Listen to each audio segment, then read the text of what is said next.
Welcome, welcome, welcome. Welcome to Wholesale Hotties, the place where ladies in real estate are talking about real estate. I'm your host and MC for the evening, Sharon Lee Smith, together with my co-host, Donda Molinex. Hey, Donda. And Monique Fell, who keeps popping in and out of here. She'll figure it out soon. And Jennifer Stewart. Hey, Jen. How are you? Hey guys. And listen, before I introduce our guest this week, I just have to say, our very first episode was November 6th, 2024. So we are over a year, but we missed one or two episodes in the middle there when I had a heart attack. And so today is episode 52, one full year of episodes for Wholesale Hotties. Yay! I feel so awesome and accomplished with my consistency here. Yeah. Thank you, ladies. But here's the thing: is that we've been here a year, but so has this guy, our favorite fan, Jim Holdex, who's done. His husband comes on every week and says, "Hello, hotties." Hey, Jim, I'm so glad that you are here just as consistently as we are. So thanks for being our favorite guest, Jim. So today we have Lori Eubanks. Lori, it is so good to see you on the show. Welcome to our show. Thank you. I'm so excited to be here. It's an honor. Very grateful. Thank you. I'm so glad that you came. Let's start with you on who you are, where you're from, and how'd you get started in real estate? Yeah. So I'm from Richmond. I'm here, Richmond, Virginia, and I buy all around in about an hour and a half radius. So Richmond down to Portsmouth. So, but yeah, I got started 2012 when I was just really struggling. I needed to find a way to make some more income to make sure I didn't lose the house, situation. So it was a sink or swim, trying to find a way to get some more supplemental income, some side hustle type role. And yeah, jumped into real estate, and it's really been an amazing journey. Yeah. Tell us a little bit about that journey. Have you like only been like a rental investor, or have you been flipping houses? What have you been doing? Yeah. So in 2012, I found a flip I thought would be a flip. I jumped in, gutted it, and then found all the problems, the Yeah. termites, the mold, and the county ended up shutting me down because I didn't pull permits. It was just like a nightmare situation. So it took, me a lot longer, it being the first deal and then such a big project. So at the end of it, I had seasoned it. So actually, my friend was like, you should just refinance out your lender and you can hold it and cash flow. So my first deal ended up becoming my first rental. So yeah, and from there I knew I don't know if I can survive that again, so I'll just go through some cosmetic flips. So, and at the time I had three young kids, so I was like loading the kids up in the van, checking on the jobs. I mean, it was a very, stressful time, but I'm so grateful for the lessons. So I was working full time, raising babies, and then, doing this on the side. So it's absolutely possible for someone to just jump in and learn as they go if you have the right network. So Yeah. that's, really the secret sauce of it all is that, so many people really surrounded me. And if I didn't know, I would worry, but I would just call a friend and that friend knew the answer right off the top, of their head. So that was, an amazing part. So I would just do one or two cosmetic flips and then I would save up and I would buy a rental. So it was a very slow growth for the first 5 years. I mean, I got a few rentals and but in 2015, 2016, I got my first rental portfolio. So that was a little bit of like a mind blowing thing for me because I didn't know you could buy 10 at one time. Yeah. You know, I was just, it's like, well, that was so much easier just Yeah. to like, it's Yeah. one transaction might as well be 10 at a time. So once I learned that, and also I did get seller financing on that deal, so it really unlocked, you know, a lot more opportunities, me believing I can do it. So, you know, why am I not asking for this? So it was really, really amazing, kind of the box that we put ourselves in, like, oh, I can't buy that Yes. many, you know, I can't, you know, it's just so many of those can't moments. And then you do it and you're like, well, that's crazy. Why couldn't I?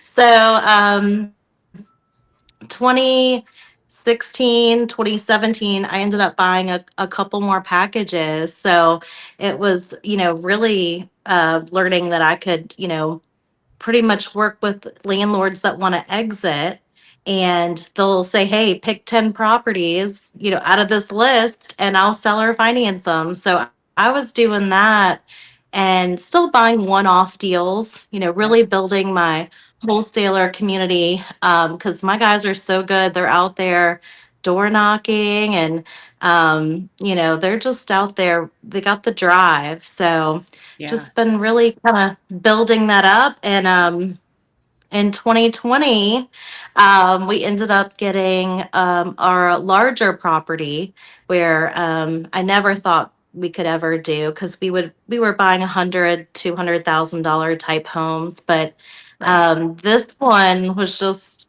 amazing. We got it fully furnished, and so during COVID, we opened our first Airbnb during COVID.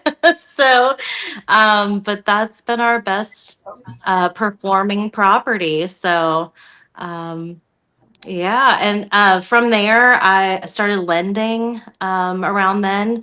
So, actually, the lending part was amazing because what really ended up happening is that the seller that had sold me packages of properties, Mhm. I ended up refinancing him out to the bank. And I asked him, like, well, what are you going to do with your money?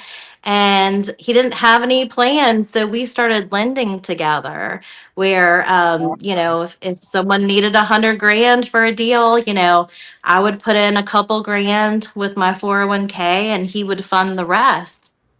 And you know, wrap lending. So I really enjoyed that. I did that for a couple years until I had to foreclose on an investor, unfortunately. So a couple deals didn't go as planned, and I could Mhm. name, you know, a bunch of reasons why it didn't work out, but Yeah. learned a lot of lessons. So at that time, I kind of pulled back the lending part, and I told my private lender, I'll just work your money in my deals. And so, you know, we just kept growing on that end. But, you know, I really did enjoy the lending side. It's very unfortunate that I kind of stunted my growth on that. But Mhm. I really was able to refocus on building the furnished rentals, and also the long term rentals. So we're doing a little bit of everything. We're flipping. We're, you know, I like to say that I'm a problem solver. So I really like Yeah. talking through the situation and trying to find a solution. If is there a win-win in this deal? And sometimes there's not. But I really enjoy that, and it's been great. I've met some amazing people, and you know, I've been full time in this since I believe about 2018. I had to think about it, 2018. So Yeah. I was able to, you know, retire the corporate world, and you know, that means a lot because now I have 5 kids, and you know, not having to rush to the office at a certain Yeah. time, it really matters when you have all of these other moving parts. So Yeah. yeah, it's been beautiful. That's awesome. I'd love to go into that a little bit further, actually, because that's like one of the things I know for Jen is the same, and for me, like the freedom and you know, to be at home with your family, and you know, obviously you've got business stuff to do, right? But you don't have to be rushing out the door and 9 to 5 and grind all the time, right? The freedom that you gain in the entrepreneurial world, and specifically real estate, where there's obviously there's some work involved in being a landlord or whatever, but there's some passivity to it as well, and so that that how did your whole world change family wise, as you were building things, like with when you quit your job, right? Were your kids like, "Oh my God, mom, that's great"? Like, you know what I mean? Like, what was that moment like, and all those Yeah. things? I mean, I'm gonna be honest, they didn't think I was cool until 2020. So they didn't really care at all until 2020 when we got our big Airbnb and it has like a pool and a hot tub and a sauna. And then they were like, wow, like, this is cool. Like I That's was, great. their friends even started following me on TikTok and like different, so then I was like, Awesome. yeah, I'm really picking up traction. But all of our family gatherings happen at this Airbnb that Sleep 16, and we just have so much fun there. And so That's um, awesome. that one deal, I think the reason why it was so impactful is because the kids got to see that we can actually enjoy and make memories in what Mhm. we're building. It was more of Yeah. a legacy because like this is something that's important to all of us versus like running to a smelly house that we're going to sell. And they don't care about the money stuff, the time they care about. So Yeah. making memories in this house is really what has shifted them and into a little bit interested into Yeah. the real estate game. So but now my daughter Gabby, she's in college and she just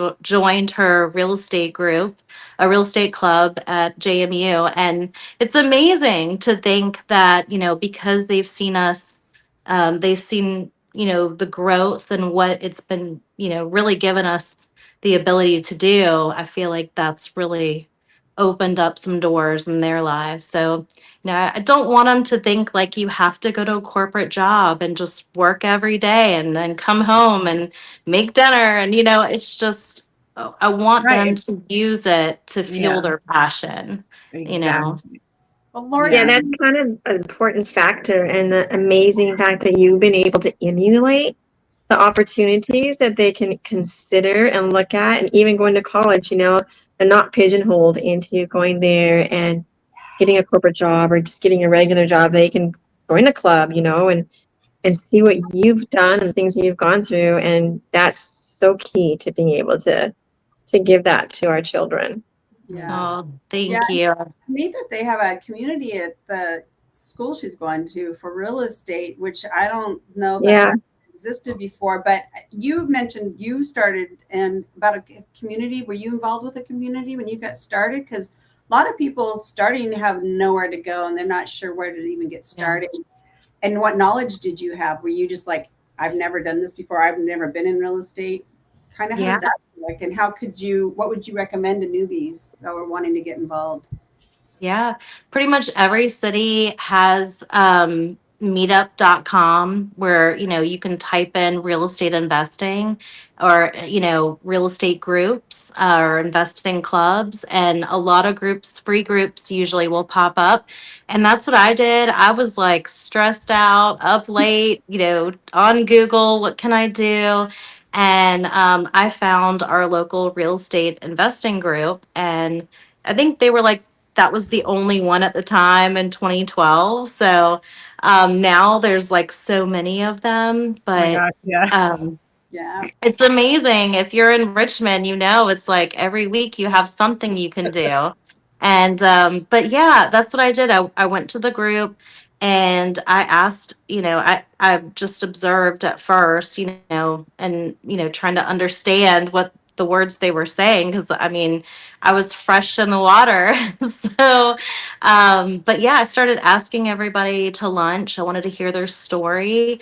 And, at the end, I would ask them, how can I help you? And I think that's so powerful. Instead of saying, I want to pick your brain, I want to like gather everything I can, but like, you know, inviting someone to lunch and like hearing their story, but trying to find a value that you can give back. I think that really helped form a lot more, deeper relationships, because now I know what they're looking for. So maybe I don't have it right now, but 5 years from now, maybe that spark pops up and we reconnect. So, networking has really been the best tool that you can ever do, and it's usually free. So, that's what I would advise a beginner, is just get out there, get uncomfortable, and just ask questions, even if they're silly. Like, there's no stupid questions in real estate. I love Well, I how think you made a really good point, Lori, because you mentioned that, you're talking to people and you're green, but you might not know something today that you can help them with, but tomorrow or down the road, you can look back at that and have an experience that now you can help and give back to somebody else where somebody gave to you in the beginning. Yeah. Yeah, I love that. That's just it's great how you that was a really good tip for people, because a lot of them just like join a mentorship or do this, and it's like people a lot of times don't have the money or funds to get started. Like yourself, you just started doing that, and now they are everywhere. Where were you getting your leads from at that time? Yeah. I mean, nowhere. I would just bring up Zillow and I would call the listings on MLS, and I would ask their agent, because I was calling directly. I would ask them if they would pretty much take half of what they had listed it for. And I offended a lot of people, just not, really realizing it. But eventually someone said yes, and it was a probate deal. They wanted, I think 55, and I offered 30, and they were like, "No, this is ridiculous," which I was used to at that time. Like, Right. so Yeah. like, this is absurd. But at that time, the agent could get both sides of the commission. So I think it was a great strategy just to start the conversation, because there was two sides. So yeah, eventually I got someone who's like, no, 30 is crazy, but we'll take 35 for this, little house. It was a little 3-bedroom rancher in Hanover County, which is a great area, great school district, and on an acre lot. So, Nice. Yeah. that type of deal is hard to find now, but and so yeah, I jumped in, and I understand now why it was 35 grand, because it had every type of problem you can think of. But so I don't. Uh-oh. Oh no. Lori, where'd you go? Oops, I'm wait, sure she'll be back. that call. There So we go. sorry about that. Okay. Yeah, I don't know if I would suggest a full gut, on your For your first first deal, project. no, probably not. But I would say I learned so much through it. I don't know if I would do it any other way today. So I think it's like whatever comes first. If you're out there making offers, then analyze the deal. It could be a great rental, it could be a flip, it could be furnished. But for me, if the deal will make $300 in cash flow on a long-term rental, then I'll try to keep it. But if it's not going to cash flow at least that, then it's better to just flip it. So, tell me the story about this fantastic Airbnb. 16 bed or bedrooms? Yep, 16 beds. It's 7 bedrooms, but we do have some bunk beds. But yeah, it's really, it was inspired by Quest IRA. I'll have to say that, give them that shout out. So I went to the expo that they had every year. So 2019 Quest Expo.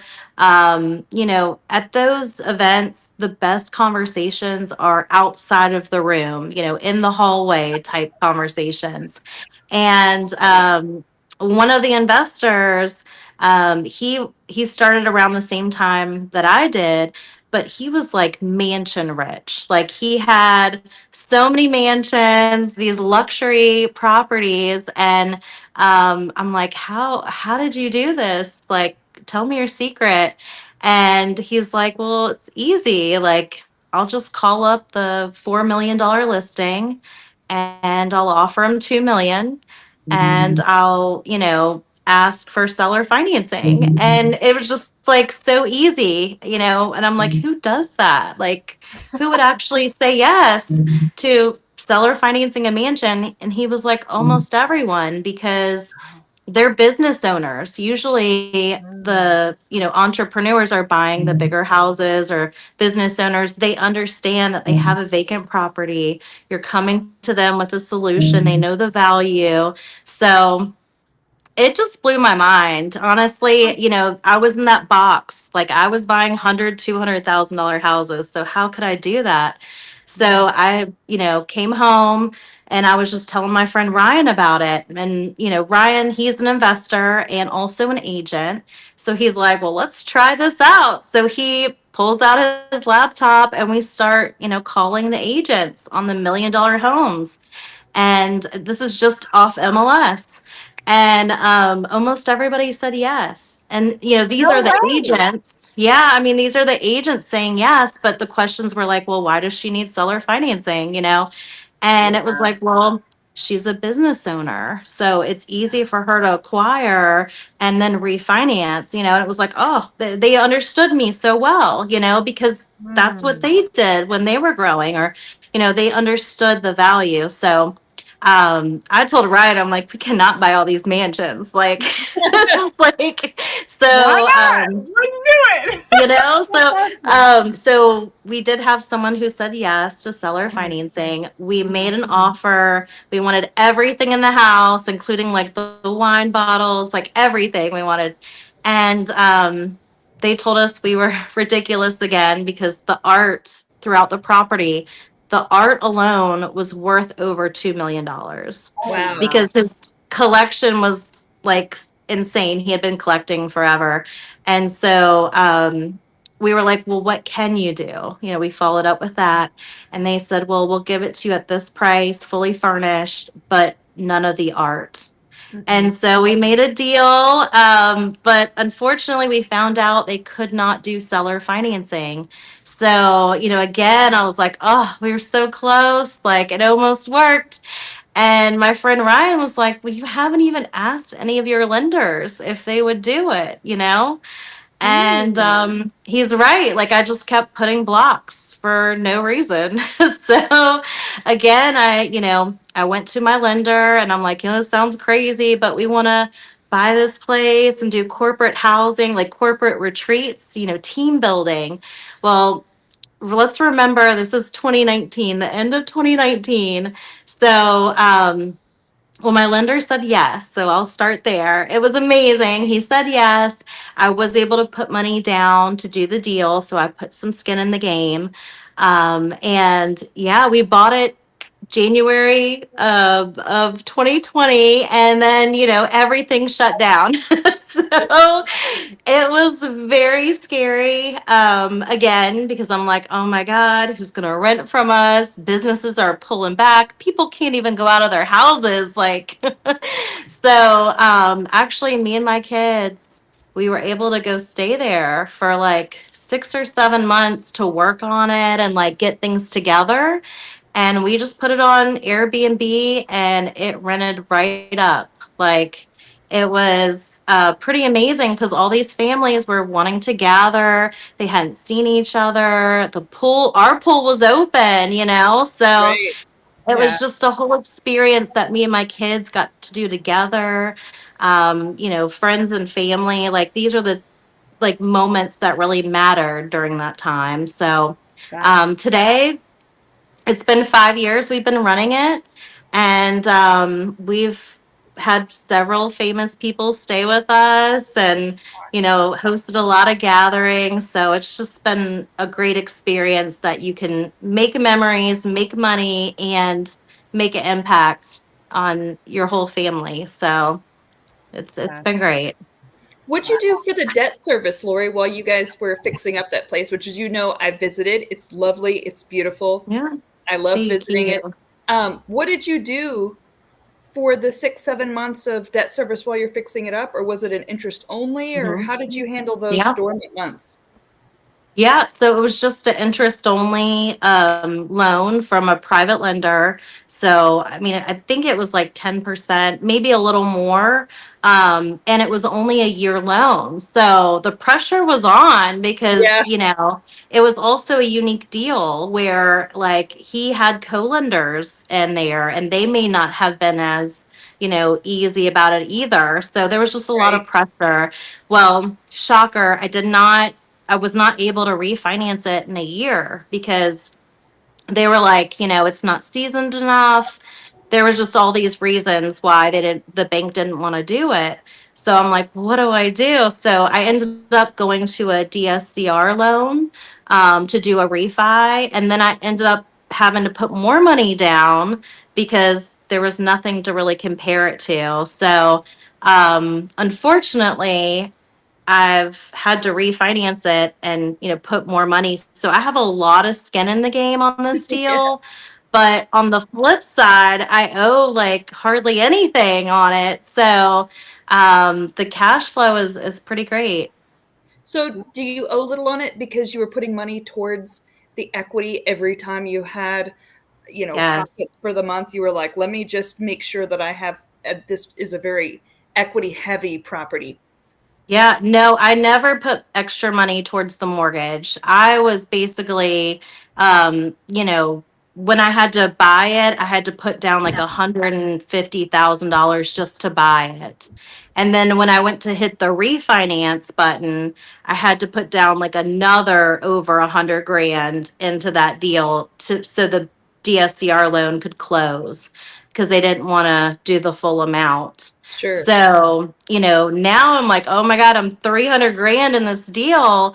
But we've had months where we have made over $45,000 at this one location for 1 month. The mortgage is $3,500. And then you have expenses for utilities, extra maintenance. So let's just say $5,000 your, expenses. I mean, you have some slow months in the winter, but in the summer, you're doing great. So, really, we just need one booking to pay the mortgage. And so right now, the nightly rate, it ranges, but it's fluctuating anywhere from 1,500 to 3,500 a night.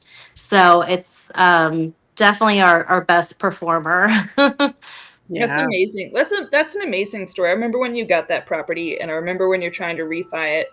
And I remember I was just like, I was so rooting for you, Lori. I was like, and so just to hear how it is now all these years later is genuinely inspiring.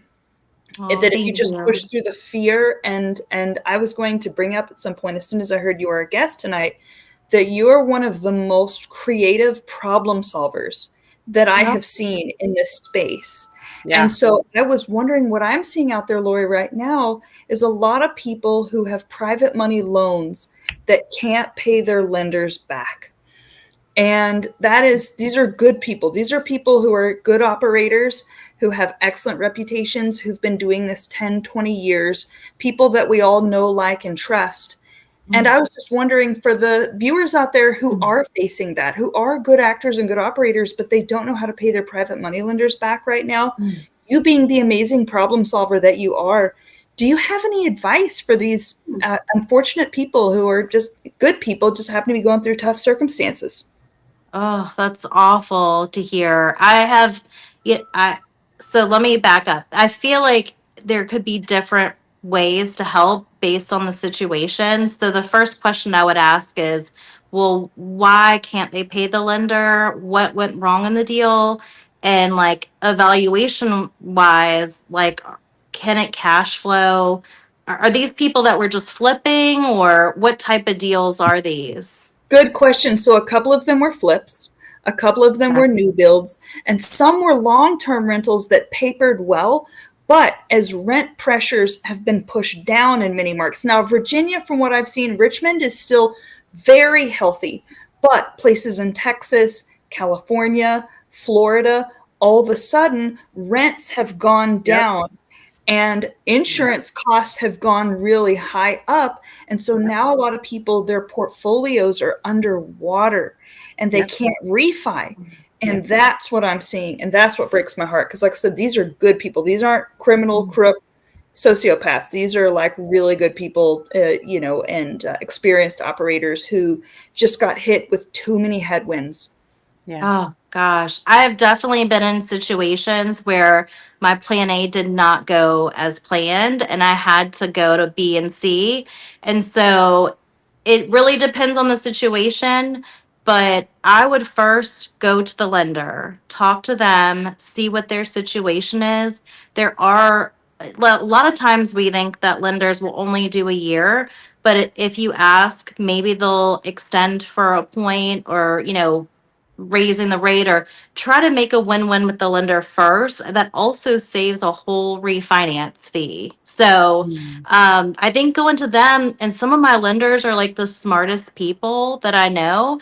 And sometimes if I come to them with the problem, they'll actually help me brainstorm and resolve it. So I think starting with the lender first, seeing if you have the backup exits. Do that research before you call the lender. Make sure you know your numbers. What's the rent? What can you do with it? Really try to have some solutions already planned out.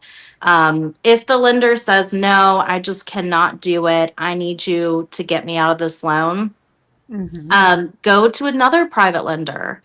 Maybe the bank won't do it, but there's a lot of lenders out there. If it's going to cash flow, I mean, there's a lot of factors involved, right? To make sure it's still like, something that they will finance and make sure there's value in there. But there are a lot of lenders that don't mind going 2 to 5 years. So I think it depends if it can cash flow, which depending on, the value of the loan, a lot of times they can cash flow here in Virginia. I don't know about Texas though, but yeah, that's a great point to bring up. And definitely always have your exit plans, always keep liquid money, like just in case type money. Yes. Because y'all know things do not go as planned all the time. I'm telling them to do co-living.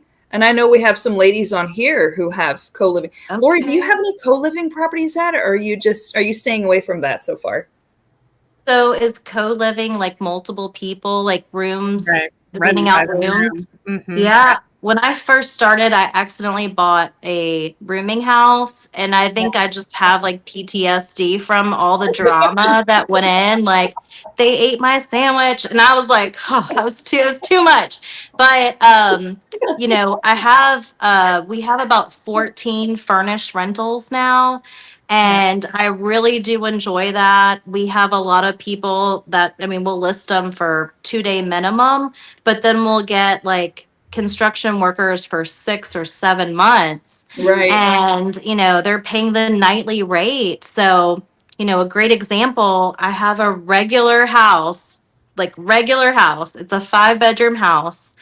And regular rent would be maybe $2,000. Well, this month I'll make 13,000 because I have construction workers. They keep extending. That's awesome. And, it's 2,200 a week on the way that they're doing it, but the company is happy to pay it. And it's amazing for me. So I'm like, Yeah. how many of those do you really need? The mortgage on that one is only $1,500. Oh, So where are you listing them that you're getting construction companies to rent from you? yeah. Just Airbnb and VRBO. It's really, yeah, okay. Yeah. So I think this company that's renting, they're doing the fiber wire installs, and they're from Texas. We have a lot of developments that are happening where they're bringing workers to, construction. A lot of different tech companies are happening, data warehouses. It's definitely growing over here. So we're seeing a lot more, we're calling them like gig type stays. They're here in town for a gig. And I feel like that is the sweetest spot to be in because you have no vacancy, you have zero turnover for a few months, and then insurance stays. So if you have a 4 or 5 bedroom and you have somebody that has their house was flooded, because the toilet overran. This is actually a real life story I'm Yeah. feeling right now. Like they need a house, but they have a whole family. They can't just rent a 3 bedroom. Like they're looking for a 4 or 5 bedroom. The insurance company has nothing that they can find them in Sure. that school district. So I'm not violating anything renting to them for 2 whole months because Nope. it's not short-term rental, but Right. I'm getting that daily rate of $420 a night Nice. Yeah. for 2 whole months. And to me, that one stay is worth it for the whole year. It doesn't matter what it does, the whole year. Yeah. We're already good. So to me, that has been like really the biggest gem that we have found in the last few years. Yeah. Way better than co-living, it sounds like, for you and your Well, experience. it's the management end, I think. Yeah. Just, how many people and relationships and contracts. And, I don't have great experience because I jumped into an unwanted group home. I didn't even know what it meant. So, yeah, just go out and do it. You'll learn some things.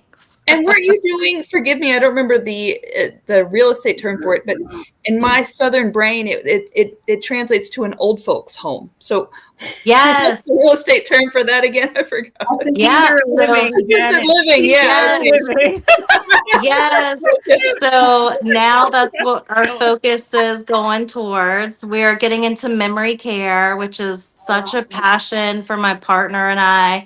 We are so excited. We just bought a huge building in Richmond, in Northside. It's 20,000 square feet, and we're it's going to be 34 rooms. Right now it's 40, but again, we got seller financing on this deal. That's And amazing. just so excited to have this opportunity to make such an impact, because our senior community really needs it. And for yeah. memory care, dementia, Alzheimer's, there's so many different things that, it's a really big need in our community. So we're just excited. That's what we're coming in the next year. That's what we'll be really thriving in. So now I feel like I have that purpose again, like that passion to do deals, because I need money for this renovation, because since it is seller financing, it also means self-funded renovation. So, Tell me about it. Yep.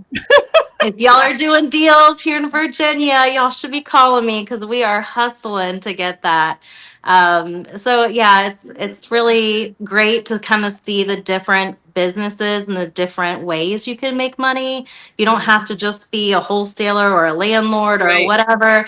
You could really just make your way and see what you like best, what works best for you. That's awesome. Hey, you mentioned the lending part when out of 401ks and stuff. Can you talk a little bit about that and how people, if they don't really want to do these deals, but they have the money to lend, you want to talk a little bit about that?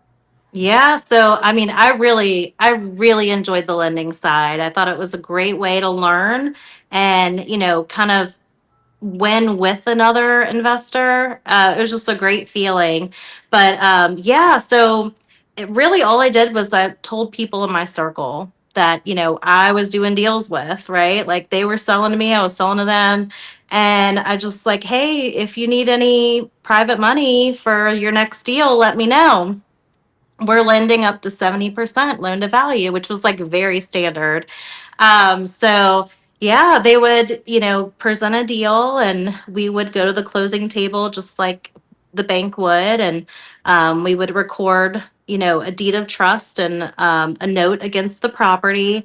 And we would collect interest payments until they resold it. And we really, I say we, me and Carl, we enjoyed it so much because it was easy. It was a great way. We felt good until it didn't. So we did have some problems at the end, obviously. We did a deal where there was a partnership situation. So like our borrower, we have, done 3 or 4 deals with them. He actually had a partner in this deal, right? And we fronted like one draw. We fronted one draw to get started. And the bad partner, it's always he said, she said. One partner took the rehab money. The rehab money was never to be seen by the other partner. And so from the beginning, there was a problem. But guess what? Their operating agreement was 50-50. They couldn't sign the property back to me, even though he wanted to. He couldn't even give it back. We had to go through the formal foreclosure to get it back and get it off, is what we thought we had to do. So we hired an attorney and we went through the process. And I think for me, I was very hard on myself. Like I always told all my lenders, like, if you want to do a wrap deal, you'll never lose money. Like I'll take care of it. You're safe. And that was the case. Unfortunately, though, it took a lot of time, energy, and for me, I was so upset with the investor. Like, how could he not do what I would have done, working with him? Like, how come he's gone dark? Or like, a lot of things didn't make sense. So, um, you know, you really gotta just protect yourself. And if I did it again, I just wouldn't lend to partnerships. Or if it was a partnership, there would be a clause that says like they can sign it back. I definitely would do it differently if I had stuck to like my, standard, like, deals. I probably could have gone a lot farther, but I did really enjoy it. And it changed, my co-lenders' lives. Like they were using their retirement money and it helped giving them, interest checks every month. So it was great. Lori, what do you do for, if you can talk about it publicly and if you can't, totally understand. It seems like you generate a lot of cash, which is amazing. I mean, that is like the goal, right? And so with that much cash, I imagine there's a tax liability that you have to mitigate. And so may I ask if it's acceptable for public, what's the best way that folks could mitigate their tax liabilities whenever they eventually get to a position where they are generating this amazing cash flow? Yeah. So first thing, I'm not, any type of CPA or accountant or any attorney, anything like that. So get one, right? Get a good CPA and, ask them that question because it's different for everyone. For us, not just any CPA, right? One that specializes in specifically this. Yes. Go ahead. Absolutely. So that's really what happened for us is, we started selling so much, but we weren't buying as many. So we got hit pretty hard. Yeah. 2020 tax was like devastating, really. But 21, 22, 23, I was steadily. Oh no. Disappeared again. I needed those that was so anticlimactic. My God. 21, I was. Okay, she'll be back, I'm sure.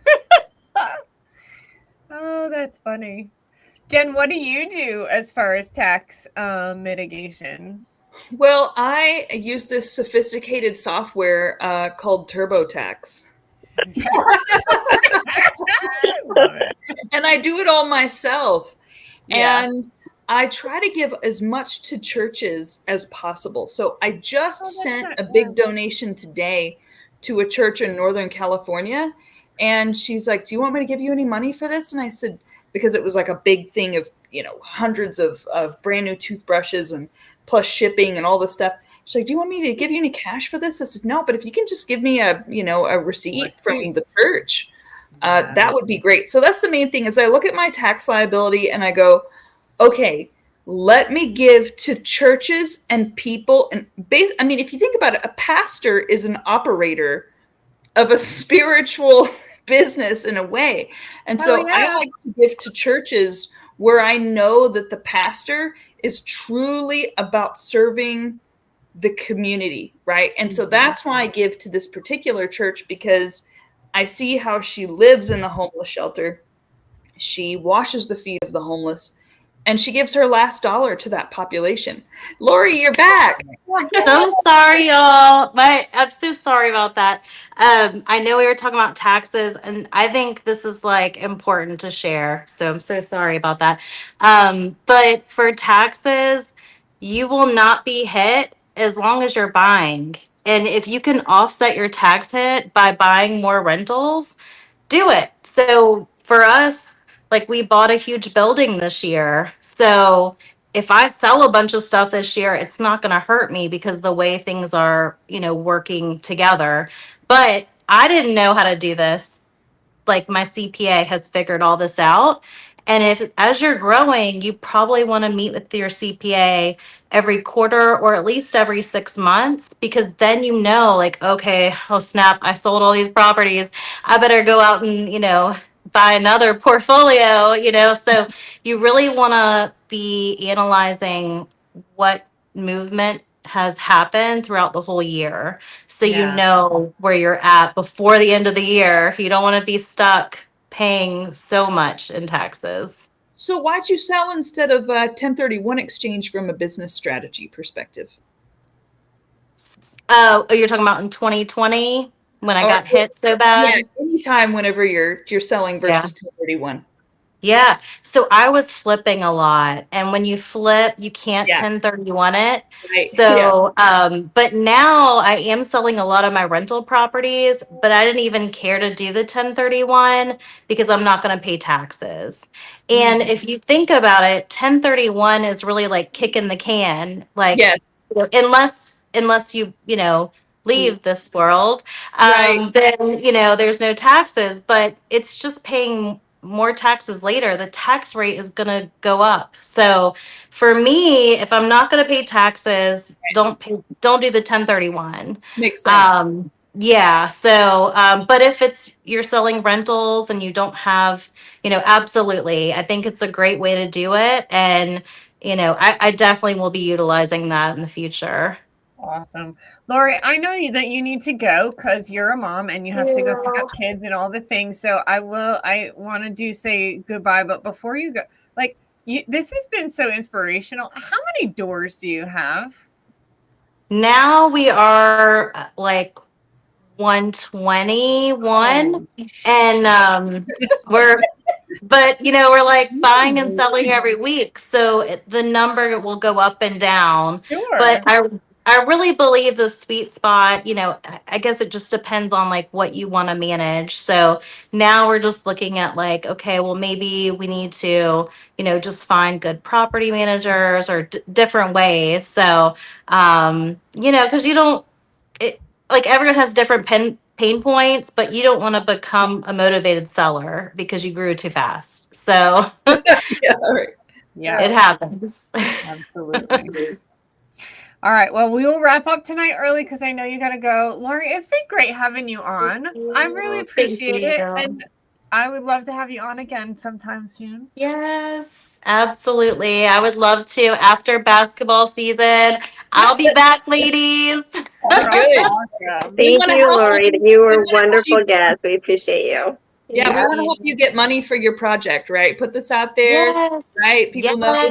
Send Lori the deals, right, Sharon? Yes. And then lenders too, right? It never hurts to have more lenders.